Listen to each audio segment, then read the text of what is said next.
السلام عليكم ورحمة الله وبركاته. ازيكم حبايبي؟ عاملين ايه؟ يا رب تكونوا بخير. اول يوم، اول مرة تشوفوني واول مرة اطلع على اليوتيوب، يعني اول مرة تشوفوني بوشي. يعني اول فيديو ليا. النهاردة انا رحنا السوق وجبت الخضار بتاعي النهاردة، وقلت اشارككم معايا يعني النهاردة ان انا جبت يعني الحمد لله حاجاتي النهاردة. ويوم النهاردة طويل، هنعمل محشي وهنذبح فراخ وحاجات كتير كتير كتير كده. فان شاء الله يبقى فيديو خفيف ويعجبكم. ولو اول مرة بتشوفيني ما تنسينيش بالله عليكي في الاشتراك في القناة واللايك، وانك تكتبي لي دعوة حلوة في الكومنتات. السلام عليكم. اللهم صل على سيدنا محمد.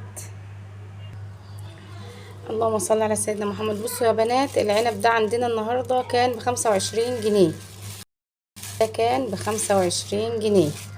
ويعني كويس، حلو، شغال ماشي. اللهم صل على سيدنا محمد. انا هبتدي لكم بالفاكهة اللي انا جبتها. وجبت المانجا دي ب30.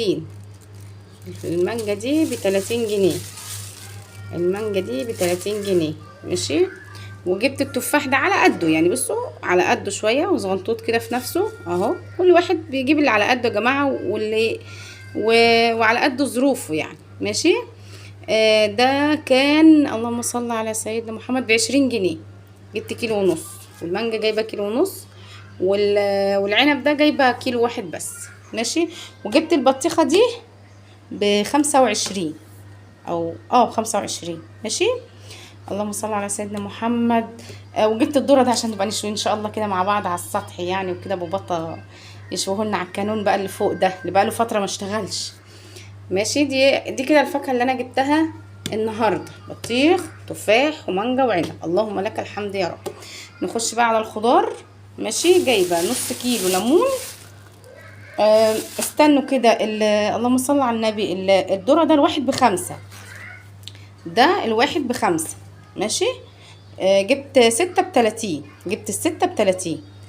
طيب جبت نص كيلو الليمون ده بايه يا ام بطه؟ جبت نص كيلو ليمون ده ب15 جنيه. وجبت كان، بصوا انا جايبه دي كبيره شويه لان الصغنطوطه خالص ب40 جنيه، والصغيره والكبيره دي ب20. فانا جبت ربع كيلو من امه ايه، يعني الربع كيلو ده ب5 جنيه ماشي.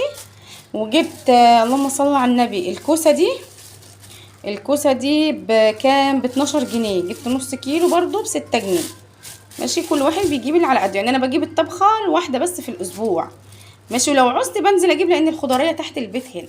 وجبت الطماطم دي برضو. بصوا الطماطم دي على قدها، مش فاخره يعني، لان التانية كيلو ربع ب10، فدي لقيتها ب5. كده كده انا هطبخ منها للمحشي ومش عارف ايه.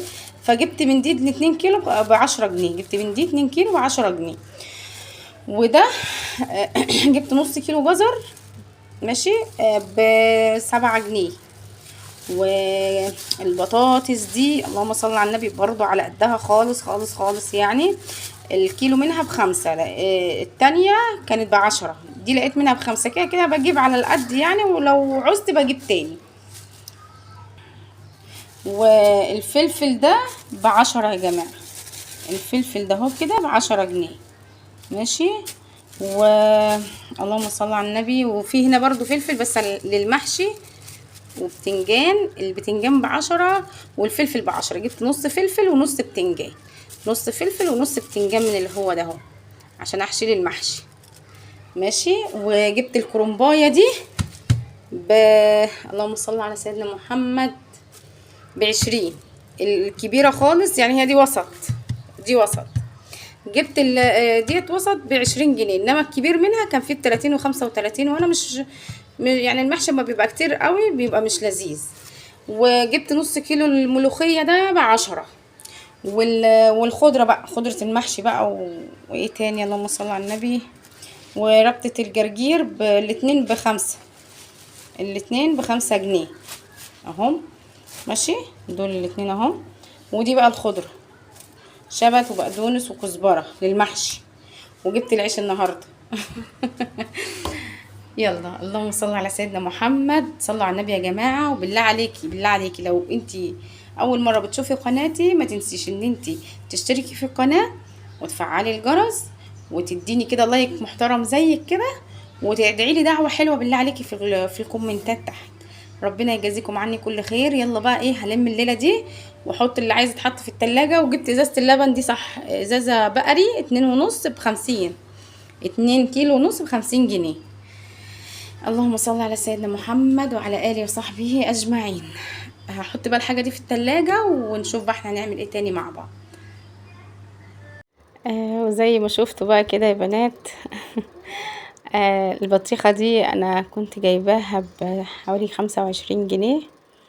والست قالت لي من هنا ادام هي من هنا كده بالشكل ده كده تبقى هي مستوية و10/10. فاللهم صل على سيدنا محمد، طلعت بصراحة هتشوف بصوا، طلعت ان هي مش مستوية او مش مستوية يعني، طعمها حلو لكن شكلها ابيض، يعني شكلها مش حمرا، قرعة يعني. بصوا بس بصوا يا بنات، انا يعني اول مرة بقى بتشوفوني يعني وكده، اتمنى ما تتخضوش اللهم صل على سيدنا محمد. النهارده كان يوم يعني بصراحة طويل قوي. عملت ايه، دبحت اول حاجة سلقت الكرنبة، وفي المية بتاعت سليق الكرنب عملت ايه، نضفت ال3 فرخات دول. الدنيا غالية والغاز غالي فاضربي عصفورين بحجر، تمام، بحجر واحد يعني. سلقت الكرنبايه وحطيت في المية طبعا ملح وحطيت كمون. المية طبعا بتغلي وسخنة جدا، ورحت جاية طالعة دابحة الفراخ ومنضفة فيها منضفة فيها الفراخ عادي يعني. تمام. هنا بقى عملت المحشي، طبعا انتوا ستات بيوت كلكم شاطرين وما شاء الله عليكم. عملت ده، عملت بصلتين محترمين كده، وطبعا بحط فلفل احمر في الهون ومع توم ومع قرفة، وبدقهم كويس وبنزلهم مع البصل. وبعد كده رحت منزله الايه، الصلصه، حطيت فلفل وكمون وكزبره وشطه وبابريكا، ولو في عندك بهارات محشي بتحطيها. تمام. بهارات المحشي دي برضو جميله جدا يا بنات. بص الخلطه دي كانت تحفه، حلوه قوي، والمحشي نفسه كان طعمه اللهم بارك يا رب جميل. ربنا يحسن ما بين ايدينا جميعا يا رب. طبعا انا كده بقى ايه بسبك للمحشي، فسبته يتسبك على جنب. وهنا برضك قطعت بصلايه كويسه كده وحطيت فيها قرن فلفل، مش حراق يعني، بحاول ان انا ما اعملش الحاجه الحراقه عشان ايه معايا البنات وكده ما يتعبوش. وحطيت قطعت الكبده والقنصه والقلوب والحاجات دي بتاعت الفراخ. ايه، نعم. وبس فسبتها تستوي شويه، نزلت عليها بشويه ميه وبعد كده سبتها تستوي. وبس انا نزلت بالبهارات كلها وحاجاتي كلها حيقتها يعني في الوقت ده، ونزلت بشويه رز صغنطتين خالص لا يذكروا، يعني حاجه بسيطه خالص، لان الفراخ مش كبيره، كمان الفراخ صغيره مش كبيره. ماشي. وزودتها شويه ميه صغير. في ناس بيحشوها زي ما هي كده، يعني قبل ما احط الميه دي بيروحوا جايين حاشينها على طول تستوي جوه الفرخه. بس لو الفرخه كبيره تستحمل، لو الفرخه كبيره وتستحمل ما تزوديش ميه. لكن انا الفرخه عندي صغيره ومش هتستحمل مع الرز ان هو يستوي جواها وكده، وهتبوظ يعني مني. فلا، سويته تسويه يعني 3/4 تسويه وحشيتهم. اللهم بارك اهو. وحشيتهم وروقت عليهم وخلاص. بحسب المية بتغلي يعني لسه بس فيها فقاقيع هي بتطلع، فبحط الفرخة زي ما هي في المية كده لحد بس ما تطلع منها اي زفارة، وبزود لها بقى طماطمية مبشورة وبصلاية مبشورة، عندك جزرة، عندك ورق لوري وحبهان والملح بتاعك والفلفل، وبتروقي عليه وتمام التمام، وبتسيبيها بقى مع نفسها. هنا ضفت هنا ضفت الرز على الصلصة. وقبل ما احط الرز كنت انا حاطه الخضره على طول. حطيت الخضره على طول يا بنات، يعني حطيت شويه في الصلصه نفسها وهي بتتسبك، والكتير بقى حطيته بعد ما الصلصة اتسبكت، قبل ما احط الرز على طول، علشان انا بحب الخضرة تبقى مخضرة كده، مش بهتانة. شكلها يبقى حلو كده مرعرعة، ما تبقاش دبلانة في قلب المحشي. ماشي، بحط شوية منهم في الصلصة عادي وهي بتتسبك، والشوية بعدها بعد ما تتسبك.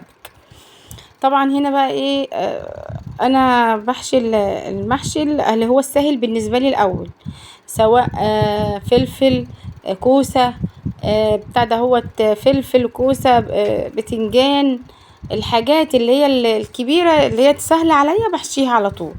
المحشي بقى قعدت كده مع نفسي وحشيته. هنا بقى الفراخ طلعتها، ماشي، وهنا بقى اللهم بارك المحشي استوى ورصيته بقى هنا معاك اهو. والفراخ حمرتها يا بنات.